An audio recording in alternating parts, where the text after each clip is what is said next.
आज हम बात करेंगे कि प्रोटीन की हमारी बॉडी को कितनी ज़रूरत है या कितनी प्रोटीन लेनी चाहिए और इसकी कमी से क्या नुकसान होते हैं।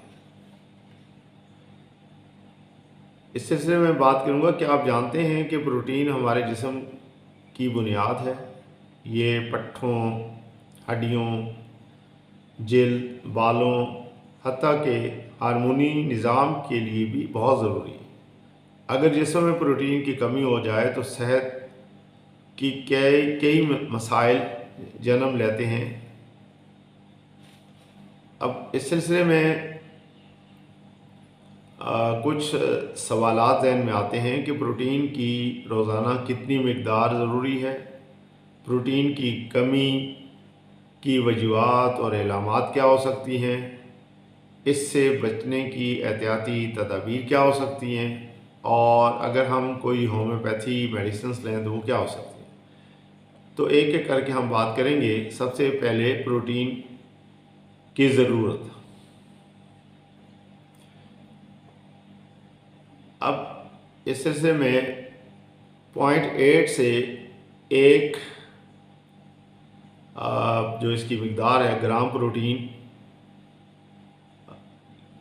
फ़ी किलोग्राम जिस्मानी वज़न के लिए रोज़ाना चाहिए।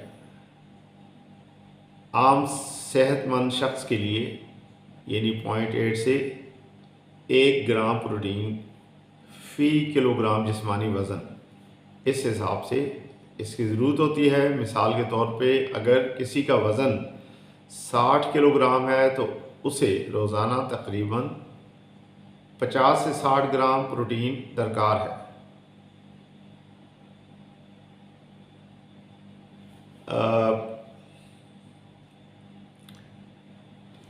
लिहाजा हमें इन आदाद व शुमार के मुताबिक अगरचे गिनती करके कोई भी नहीं चल सकता, लेकिन बहरहाल अपनी खुराक में इन चीज़ों का ख्याल करना चाहिए ताकि हमें इसकी कमी ना हो।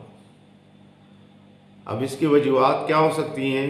डेफिशिएंसी की, ग़िज़ाई कमी यानी प्रोटीन वाली ग़िज़ा न खाना, जिनमें दालें, गोश्त, अंडे, दूध ये सब शामिल है। अगर हम कुछ लोग दालों से बिल्कुल मुतनफ़र होते हैं और गोश्त और अंडे शायद उनकी अगर माली इस्तात नहीं है तो वो नहीं खा सकते, तो इससे क्या होता है कि उनके अंदर प्रोटीन की कमी हो जाती है। गुर्बत या नाक़स खुराक, मुसलसल बीमारियाँ, जिगर गुर्दे की बीमारियाँ अगर लायक हों तो भी असर पड़ता है। जिस्मानी थकन और ज़्यादा मेहनत के काम, बच्चों और हामला ख़वातीन में ज़्यादा ज़रूरत होती है प्रोटीन की, लिहाजा इस बात का ख़ास तौर पे ख्याल करना चाहिए कि इन अफराद को प्रोटीन की कमी ना हो। अब इसकी जो इलामात हैं सामने आती हैं, अगर कमी हो जाए तो किस तरह से हमें महसूस होता है कि इसकी प्रोटीन, इस शख्स में प्रोटीन की कमी हो चुकी है। या तो बाकायदा टेस्ट कराया जाए, और टेस्ट नहीं कराते तब भी कुछ इलामात सामने आती हैं, मसलन पट्ठों का कमज़ोर होना और वज़न घटना, जिस्म में सूजन यानी एडिमा हो जाना, बाल झड़ना और जल्द का ख़राब होना, ज़ख़म देर से भरना, थकन और कमज़ोरी, बच्चों में बढ़ोतरी रुक जाना यानी उनका कद बढ़ते हुए रुक जाए, तो आप समझें इस तरह की इलामात अगर किसी में हों तो उसकी खुराक पे तवज्जो दी जाए। अब इसकी एहतियाती तदाबीर के तौर पे हम बात करें तो जो चीज़ें सामने आती हैं, रोज़ाना प्रोटीन वाली ग़िज़ा का इस्तेमाल करें, यानी अंडे, गोश्त, मछली, दालें, दूध, दही, इनका इस्तेमाल करना चाहिए। फास्ट फूड और प्रोसेस्ड फूड को कम से कम कर दें। बच्चों और हामला ख़वातीन की ग़िज़ा में प्रोटीन को शामिल करें, ज़्यादा से ज़्यादा शामिल करें, मुतवाज़न डाइट प्लान अपनाएं। अगर जिगर या गुर्दे की बीमारी हो तो डॉक्टर या मुआलिज से ज़रूर मशवरा करें। अब हम बात करेंगे कुछ होम्योपैथिक मेडिसिन की जो इस सिलसिले में बहुत मुआवन है। एक हमारी दवा है होम्योपैथिक में अल्फ़ा टॉनिक।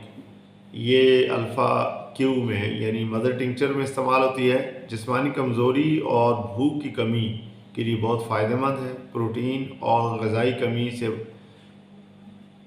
होने वाली भी कमज़ोरियों के लिए भी बहुत फ़ायदेमंद है। एक और दवा चाइना 30 में इस्तेमाल की जा सकती है।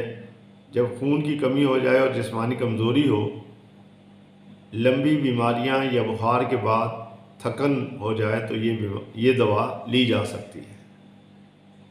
एक तीसरी दवा है कलकेरिया फोर्स के नाम से 6X में अच्छा काम करती है। जब हड्डियों और पट्ठों को ताकत देने के लिए इस्तेमाल की जाए, बच्चों और नौजवानों की बढ़ोतरी के लिए बहुत मुफीद है। इन तमाम दवाओं को इस्तेमाल करने के लिए जो नंबर 1 पे अल्फ़ा टॉनिक है, वो 10 से 15 कतरे दिन में 2 बार सुबह शाम इस्तेमाल की जाए। चाइना 30 दिन में 2 बार 5-5 कतरे सुबह शाम। और कलकेरिया फोर्स 6X दिन में 3 बार 4 से 5 गोलियां मुंह में चूस ली जाएं रख के, या वैसे पानी से भी ले सकते हैं। तो आपके ये जो आदाफ हैं या जो रिक्वायरमेंट्स है वो इंशाल्लाह ज़रूर पूरी होगी। प्रोटीन हमारी ज़िंदगी के लिए ऑक्सीजन की तरह ज़रूरी है। अगर ये अपनी ग़िज़ा में मुनासिब मिक़दार में शामिल ना की जाए तो इससे नुकसानात होते हैं। इसकी कमी को दूर करने के लिए होम्योपैथिक की कुछ मेडिसिन जो मैंने बताई हैं वो बहुत फ़ायदेमंद हैं। आप उनसे भरपूर फ़ायदा उठा सकते हैं और अपनी इस कमी या कोताही को दोबारा से बहाल कर सकते हैं। यदि कि कमी और कोताही की वजह से, आपकी कमज़ोरी की वजह से जो ख़राबी हुई है उसको बहाल कर सकते हैं। मुझे उम्मीद है कि मेरी इस वीडियो से बहुत सारे लोग फ़ायदा उठाएंगे। अगर वीडियो अच्छी लगे तो मेरे चैनल को ज़रूर सब्सक्राइब करें, वीडियो को लाइक और शेयर करें ताकि दूसरे लोगों को भी फ़ायदा पहुंच सके। इंशाल्लाह फिर हाज़िर होते हैं किसी नई बात के साथ। अल्लाह हाफ़िज़।